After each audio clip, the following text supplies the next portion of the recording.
everybody, Elizabeth here at Petals and Parchment. Welcome to my channel. Thank you so much for joining me today. Before we get started, let's go ahead and light a candle. This is a little self-care practice that I do each week for the Reflective Rolodex. If you've been here before, you know that I like to start off by taking a few deep breaths to sort of ground ourselves and release any tension that we might have been holding on to for the previous week. This week in particular, I feel has been really heavy for many of us, and we each process all of these emotions differently. So let's make sure to practice a little bit of self-care and check in with yourself and see how you're doing. If you'd care to join me and you feel comfortable, place your hand on your heart and close your eyes. And take a big deep breath in through your nose and out through your mouth. Exhale any grief or frustration that you're carrying.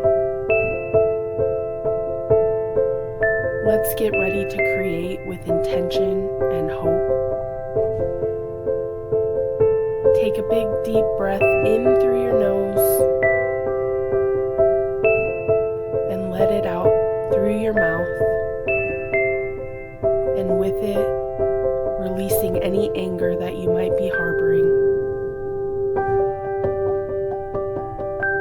Take a big deep breath in through your nose, breathing in hope and light.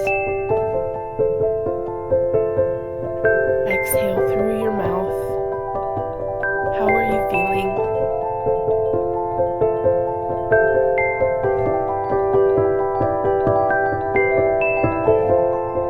Kind to yourself this week.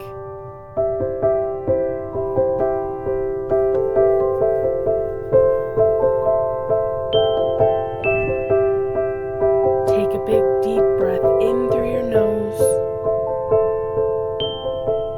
and exhale through your mouth.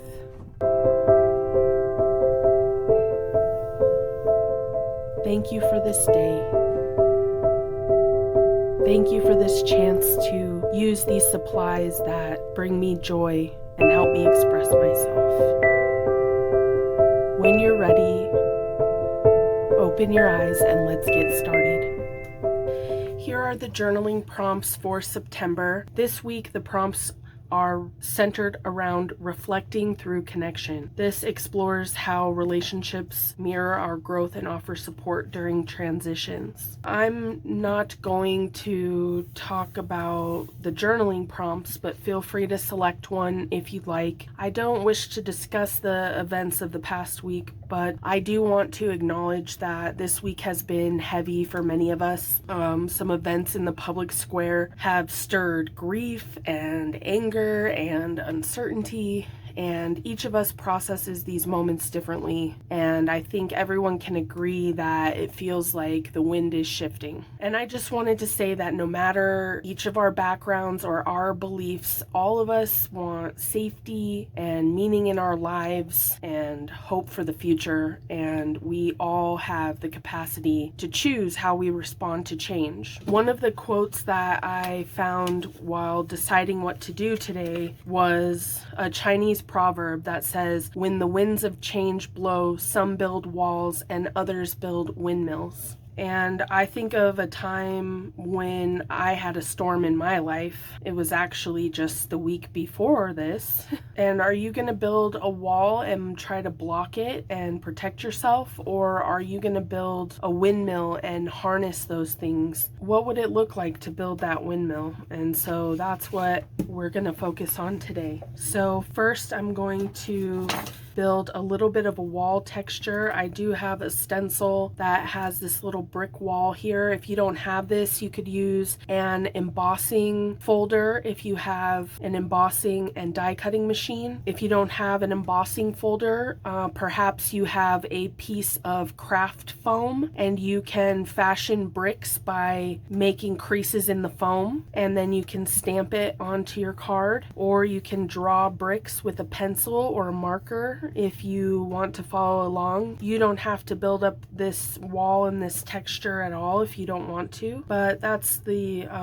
look I'm going for in the background. And then I'm going to show you how to build a windmill. So here I've got some opaque texture paste and just a palette knife, and I'm just going to put a tiny bit of that wall texture here in the background.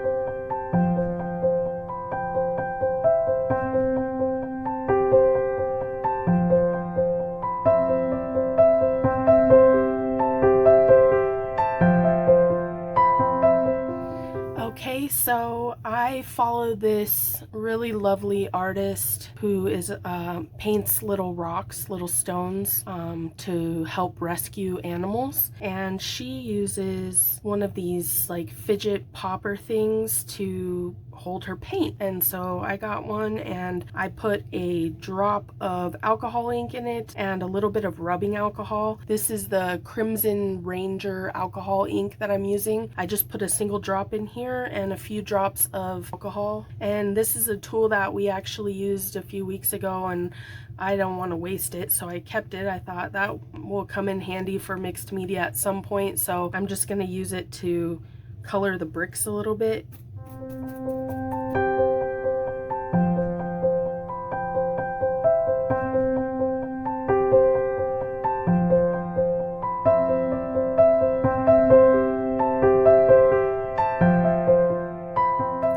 I think I'm gonna go in with some watercolor pencils and try to highlight the bricks a little bit.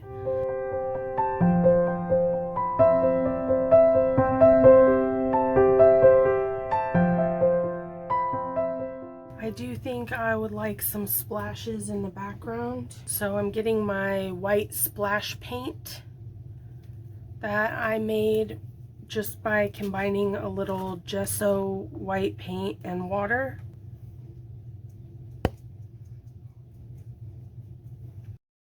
I'm going to ink with festive berries around the edge just to sort of emphasize the red brick, and I'll go around my quote as well. And I'm going to set that aside, and we're going to construct this cute little windmill. So you're going to need something to poke with, so like an awl or a pokey tool, and I've also got a really tiny hole punch, some scissors, a brad, and my paper is 2 by 2 inches. I think you could probably make it 3 by 3 or 2.5 by 2.5 and be able to still fit it on the card, but I wouldn't go much bigger than that. And if you have a scoreboard, that's helpful because we're just going to lightly score from corner to corner so that we know where to fold. If you don't have a scoreboard, you can just fold it from corner to corner, like so. And I think it looks more effective if your paper has 2 different colors on it. So then once you have your square and you have the folds, then you go in the center and you poke a hole in the center like so. And then I'm going to cut each side about 2/3 of the way in. Don't go all the way to the center, about like so. Doesn't have to be exact. You just want to leave quite a bit in the middle so that it has some good structure. So about like that. And then first I fold one corner to the center, and then I turn it and fold the next corner to the center. Do this all the way around so that you can see which piece is going in the middle. And then we're going to poke an additional hole at the end of each piece that goes in the center. So about like that. So go around and do each of the sides gets a hole sort of close to the edge. I have to double check which one every so often. There's that one and one more.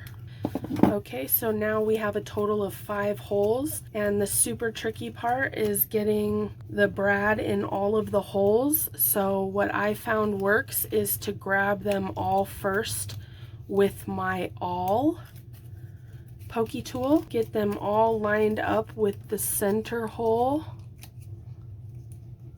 and sort of push them together so that when I take the awl out, there's a hole poking all the way through that I can then just replace my brad and then bend the tines of the brad back. And now we have a cute little windmill. And if you wanted to go a step further, you could attach a little toothpick and have a windmill here. So let's see, I happen to have wood glue right next to me. Adhere that with a small piece of red washi tape.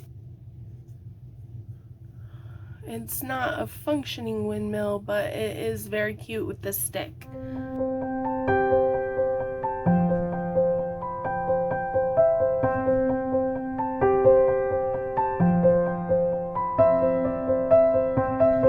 For me, my faith in Jesus that I turn to, and he helps me turn the difficult moments into something that moves forward. And that's my story, and yours may look different, and that's okay. We're all family. I'm going to cut off this bottom portion, which is poking, and I'm going to do something like this, but I think I want like a bright red textile as well. I found this plastic produce bag or something that I had laying around, so I think that's just what I needed.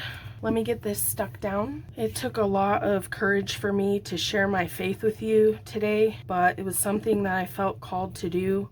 I spent 32 years of my life without faith, and the last 10 years trying to sit on the sidelines and figure it all out. And I'm having a spiritual awakening that I've never experienced before, and so I just have to share that. And I don't intend to make this channel or this practice religious or political in any way, but I did feel that it was important to share the truth of my life and my experience and try to encourage people to connect and build with each other and find a way forward together. Because we are all family, all of us, every single person. We are all family. And thank you for being here, and thank you for accepting me as I am. I accept all of you as you are. And it doesn't matter what beliefs we have, we can all use creativity for good. Today, we can each take a small step toward building something that turns the winds of change into a movement toward hope, whether that's through prayer or your art practice or having a conversation or taking some time to quietly reflect. I encourage everyone to build a windmill instead of a wall. I'm sending so much love to all of you. Take good care of yourselves, and if you need me for anything, I'm just a message away. I hope you have a great crafty weekend, and until next time, bye!